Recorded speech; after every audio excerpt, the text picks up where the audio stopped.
With updates on a WWE star's arrest and more, this is Wrestling Rambles. My name is John, and you're watching the Wrestling Report. Before we move on, make sure you subscribe to Wrestling Rambles with notifications on, and don't forget to like the video.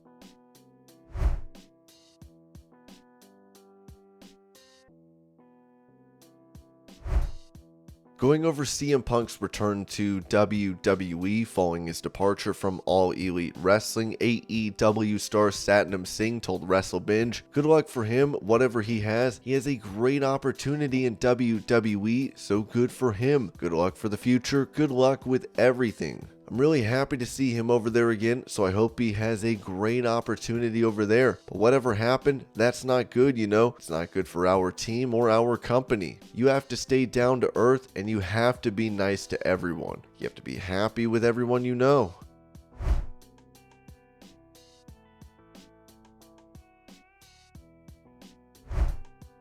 Talking about the segment between CM Punk and Seth Rollins from Raw, WWE Hall of Famer Teddy Long said this regarding Punk's time in AEW, telling the Wrestling Time Machine, "They missed the segments in AEW because of jealousy. You know, they were worried about somebody coming in taking their spot, as Mac would say. You know, that's how they missed it. You know, they had this click right here. We don't need you over here. That's what's missing in the wrestling business. Please, gentlemen, let's just try to work together. Just because I don't like you doesn't mean we can't work together."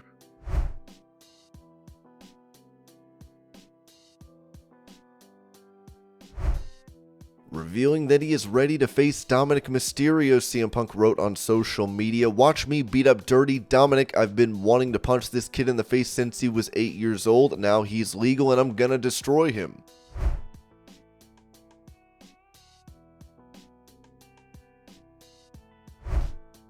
As she was released from WWE over her premium content page, Mandy Rose recently posted this video where she touched on making a comeback to the company. Here's the clip.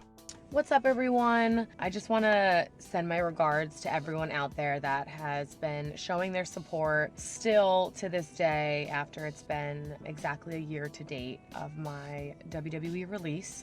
I just want to say I'm really blessed to have all of you guys out here supporting me, still talking about me. I really appreciate it, honestly, from the bottom of my heart. I am so grateful and so blessed, and I had some really tragic experiences the last couple years through these highs and lows. Like, you guys have stood by me and supported me. I just want you guys to know that I hear you, I see your tweets, I see your comments. I'm so grateful for every single one of you. I know the big question is, you know, will I make a return?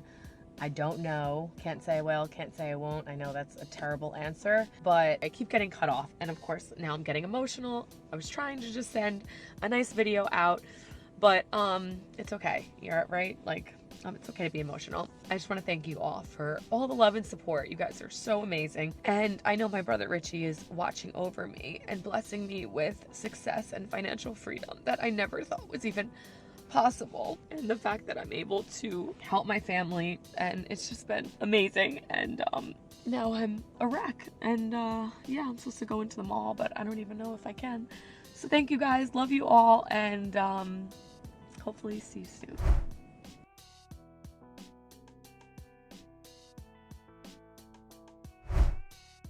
With NXT landing a television deal with the CW and the NWA show being put on the company's app, this was said regarding why the network is getting into pro wrestling. As Nick Hausman reported, "I've heard that CW wants to redefine itself into a live action network."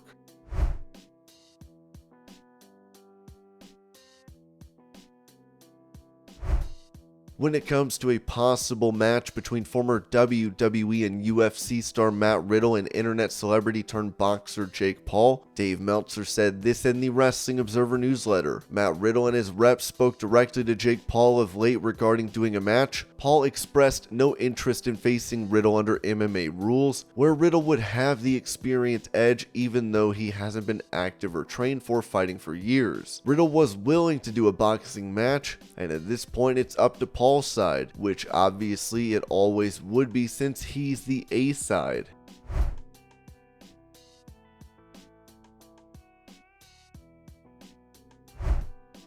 revealing that Warner Brothers Discovery wanted to buy WWE. Former WCW President Eric Bischoff said on his 83 Weeks podcast, WBD expressed a strong interest in WWE and its programming going back to the announcement early this year that WWE was for sale. My strong opinion is that WBD was actively engaged in a discussion to acquire WWE along with others, formally in the process. I think this conversation between WBD and WWE would have happened anyway, whether CM Punk's return, but WWE turned on a dime. Now we hear all this going on chatter, if you will.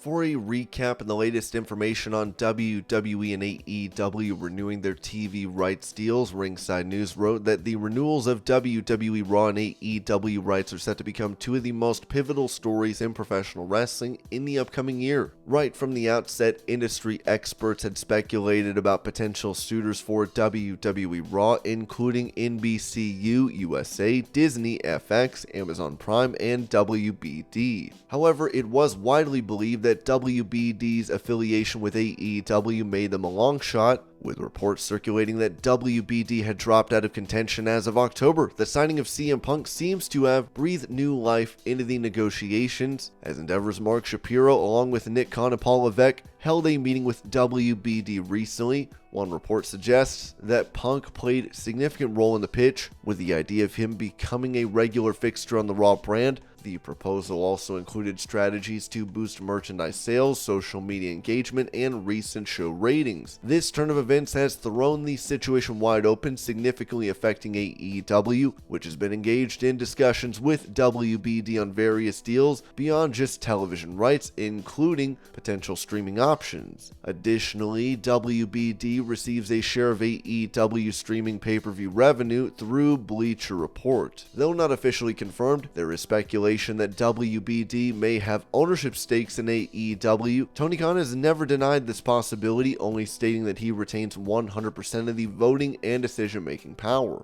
Unlike WWE's previous ownership under Vince McMahon, which sought brand exclusivity, it's unclear if WBD would want two wrestling franchises. A recent UFC contract with ESPN, also negotiated by Endeavor, allowed for competition from rival promotions like PFL, which renewed its deal with ESPN and ESPN+. The CW's deal for NXT did not demand exclusivity in the wrestling genre. The landscape is shifting and the wrestling industry is evolving. Tony Khan has always emphasized his loyalty to WBD, even indicating that he would stick with them in negotiations, even if another entity offered slightly more money. After the acquisition of ROH, he exclusively considered WBD stations for its distribution. However, CW had previously expressed interest in ROH. Khan had the legal ability to sell ROH television rights outside the WBD family, but chose not to out of loyalty. Predicting the outcomes of these negotiations is challenging. SmackDown's move to USA Network in October was expected, while NXT's move to CW was a surprise. Levesque's absence from Raw earlier due to a meeting with another potential suitor suggests serious discussions were taking place. In the past, similar situations arose in the UFC's negotiations, with everyone expecting a deal with NBC until it unexpectedly landed with Fox. Vince McMahon's WWE deal with USA, which considered MMA close enough to pro wrestling, played a role in this shift. The fate of Raw remains uncertain until the official announcement. Other factors to consider include the channel's WWE programming will be on and the show schedules. SmackDown on Friday may not be ideal due to lower viewership on Fridays compared to other days. AEW would also prefer not to compete directly with Raw or SmackDown. There's also speculation about moving Raw from Monday. Although it's a long-standing tradition, it often faces challenges during the NFL season. WBD's involvement in Raw negotiations is the most intriguing given its potential repercussions. Initially, it seemed unlikely, but now it's a prominent talking point among analysts. WBD has recently added new show, resulting in a rights increase, and signed an exclusive contract with AEW. They've been lenient with live shows running longer, and while not reaching Raw's numbers, Dynamite consistently ranks high in cable entertainment rankings.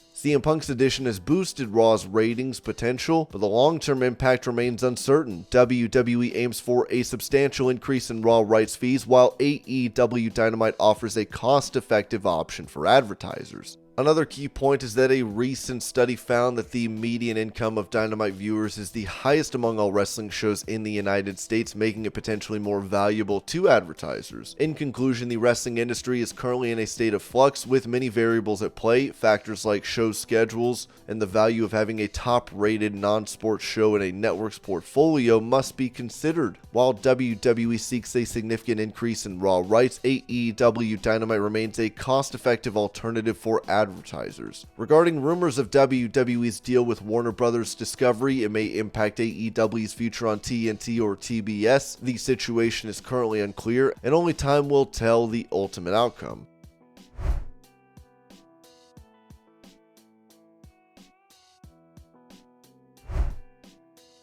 Reacting to his brother getting a knockout victory in a boxing match, Logan Paul can be seen doing a WWE star's signature taunt. Here's the clip.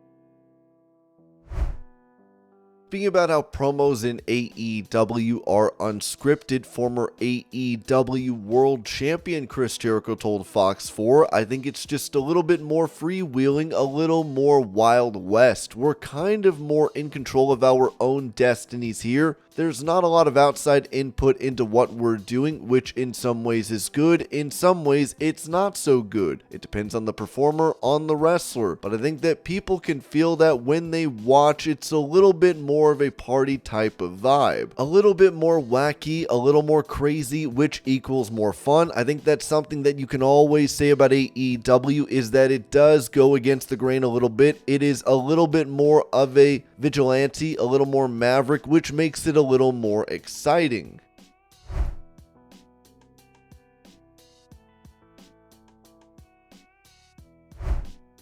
Previously, Tully Blanchard had said that he never had anyone in AEW come up to him or Arn Anderson for advice. Talking about this, Rob Van Dam said on Party with Marty, "I heard Tully Blanchard say it, and I'm told Arn Anderson said it too, although that is hearsay, that the young guys don't want their input ever. They never ask them ever for any help or anything on their matches and stuff." I mean, that's important to me. It makes me think, do they think they know it all? Do they not respect them enough? But also, it's awkward for them because they're not taught like us to go around and shake everyone's hand and stuff.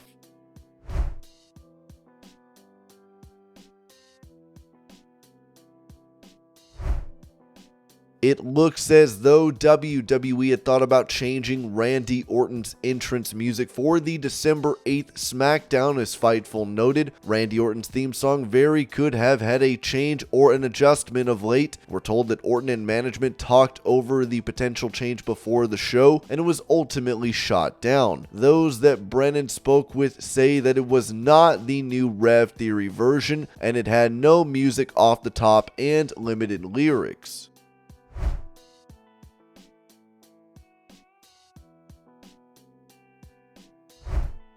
Going over why his first run in WWE did not work out in 2013, LA Knight told Inside the Ropes, "Without getting too deep into the details, me and the at the time head coach from about day one did not get along. I was pretty much told from day one that I expect to hate you, at which point I'm thinking, why the hell am I here? So about a good 12 months, it was just me poking the bear and him hating me. It went back and forth until finally my ass was out a year later. I was told on my way out, we think you're very talented. We would like you to come back at some point, but there's a stigma around you. There's a perception issue. We need that perception not to go away. So for that perception to go away, you need to go away."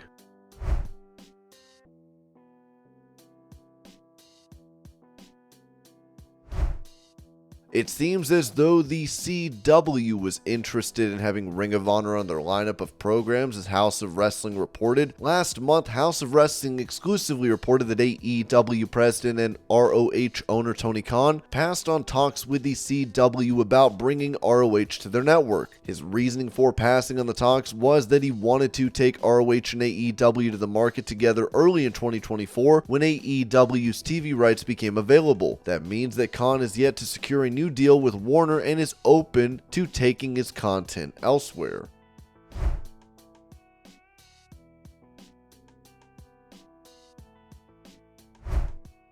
Speaking about his future plans following his departure from WWE, Matt Riddle told Muscle Man Malcolm, "I would say I am going to keep wrestling, you know? I'm really good at it, so probably keep doing that, do some things I haven't done before. I haven't wrestled in New Japan Pro Wrestling, so that's on the bucket list for 2024 amongst other things. I don't know, Kenny Omega is hurt now. That was sad. I really wanted to wrestle him, and after my release, I thought that might be an opportunity. Definitely excited. There's tons of opponents out there."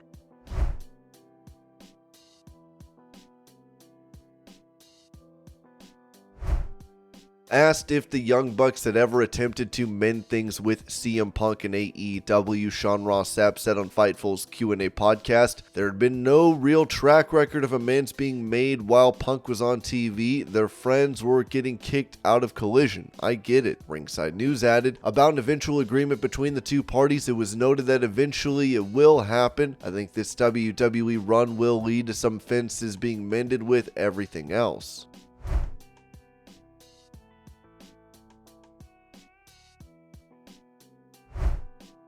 Revealing that he will be out of action due to health issues, former AEW champion Kenny Omega wrote on X, "I can't really sugarcoat this, I'm out indefinitely. I tried to keep pushing past the pain for as long as I could until it became too much. Luckily, doctors caught me when they did. I'll be here, so in the meantime, please enjoy wrestling." Sean Ross Sapp added that we're told Kenny had been ill throughout the last week, even ahead of his match with Ethan Page. He still did the match in the promos and sought medical attention after, where he was hospitalized and diagnosed with diverticulitis. Get well soon to Kenny.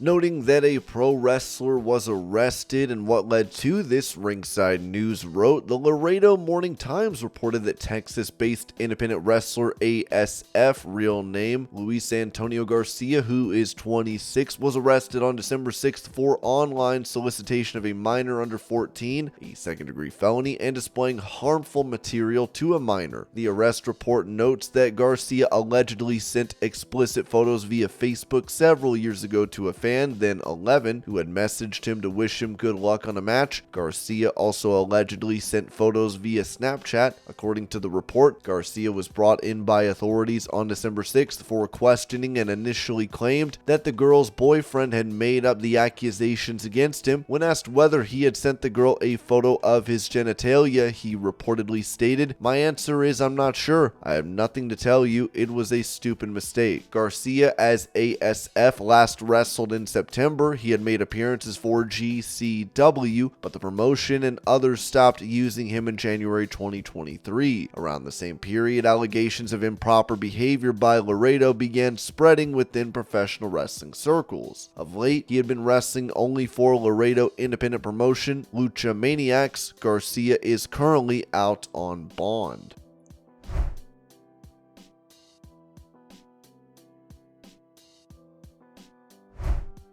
When it comes to a possible AEW debut for Mercedes Mone, Sean Ross Sapp said during Fightful's Q&A, "I haven't heard anything except that the once working plans for Mercedes and AEW are no longer working plans."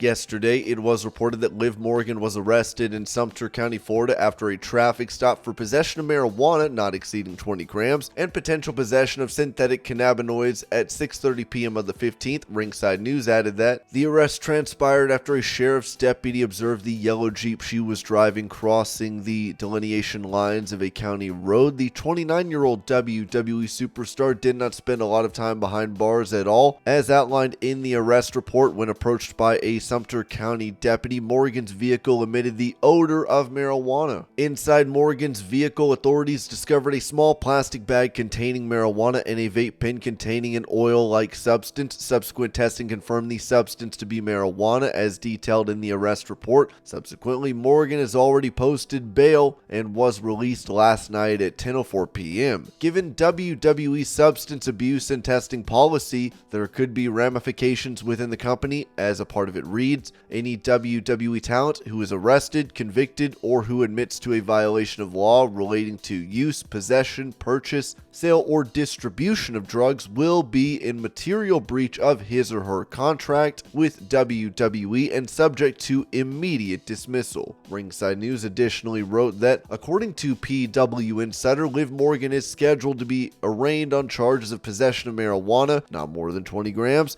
and possession of drugs, possibly synthetic cannabinoid, on Monday, February 12, 2024 at the Sumter County Courthouse in Florida at 9 a.m. During this hearing, she will be required to enter a plea of guilty or not guilty. In Florida, possession of drugs, possibly synthetic cannabinoid, is classified as a felony and can result in a maximum penalty of 1 year in jail, up to 1 year of probation, and a $1,000 fine. On the other hand, the charges of possession of marijuana not more than 20 grams constitute a first-degree misdemeanor in Florida. This offense can lead to a punishment of up to 1 year in jail or on probation, accompanied by a $1,000 fine. Additionally, a conviction for possession triggers a 6-month driving license suspension, random drug testing, and the reimbursement of all fees associated with the sentence. We'll have to see how the court rules in this situation. When it comes to her expected return to WWE, PW Insider reported, we were told that Morgan had already been penciled in as to when she would be returning to company storylines in 2024, and currently this is not believed to change those plans. The belief was she would be back in the build to WrestleMania and was very much in the mix for what we are told is a high-profile program.